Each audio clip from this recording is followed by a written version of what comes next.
सबसे पहले नागा साधुओं के अखाड़े अमृत स्नान कर रहे हैं। इसके बाद अन्य भक्तों को संगम में डुबकी लगाने का मौका मिला। 144 सालों के बाद लग रहे इस महाकुंभ में देश विदेश से करोड़ों की संख्या में श्रद्धालु प्रयागराज पहुंचे। महाकुंभ में स्नान मात्र से पाप से मुक्ति और पुण्य की प्राप्ति भक्तों को होती है। यूपी के सीएम योगी ने अपने सोशल मीडिया हैंडल एक्स पर लिखा है, मानवता के मंगल पर्व महाकुंभ 2025 में पौष पूर्णिमा के शुभ अवसर पर संगम स्नान का सौभाग्य प्राप्त करने वाले सभी संतगणों, कल्पवासियों, श्रद्धालुओं का हार्दिक अभिनंदन। प्रथम स्नान पर्व पर आज 1.5 करोड़ सनातन आस्थावानों ने अविरल निर्मल त्रिवेणी में स्नान का पुण्य लाभ अर्जित किया। वहीं प्रधानमंत्री नरेंद्र मोदी ने एक्स पर पोस्ट किया कि भारतीय मूल्यों और संस्कृति को धारण करने वाले करोड़ों लोगों के लिए एक विशेष दिवस महाकुंभ 2025 प्रयागराज में प्रारंभ हो चुका है, जहां असंख्य लोग आस्था, समर्पण और संस्कृति के एक पवित्र संगम में एकत्र हो रहे हैं। महाकुंभ न केवल धार्मिक बल्कि सांस्कृतिक दृष्टि से भी बेहद महत्वपूर्ण है।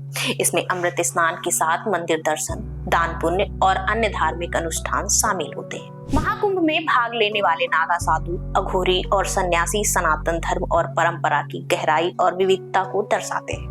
महाकुंभ का यह आयोजन सनातन धर्म की आस्था, सामाजिक एकता और सांस्कृतिक धरोहर का प्रतीक है। कुंभ मेले की उत्पत्ति सनातन धर्म की पौराणिक कथाओं, विशेष रूप से समुद्र मंथन की कथा से होती है। इसके मुताबिक दुर्वासा ऋषि के श्राप के कारण जब इंद्र और देवता कमजोर पड़ गए तो असुरों ने देवलोक पर आक्रमण करके उन्हें परास्त कर दिया था। असुरों से पराजित होने के बाद सभी देवता भगवान विष्णु के पास गए और उन्हें सारा वृत्तांत सुनाया।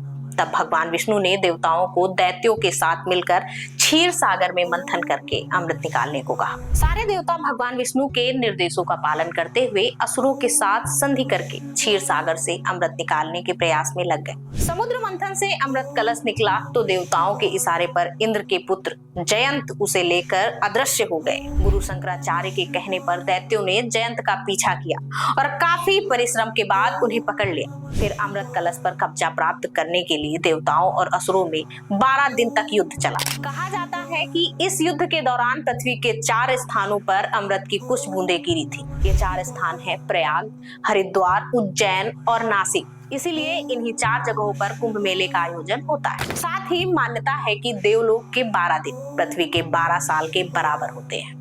इसलिए हर 12 वर्ष में एक बार इन 4 स्थानों पर कुंभ का आयोजन होता है।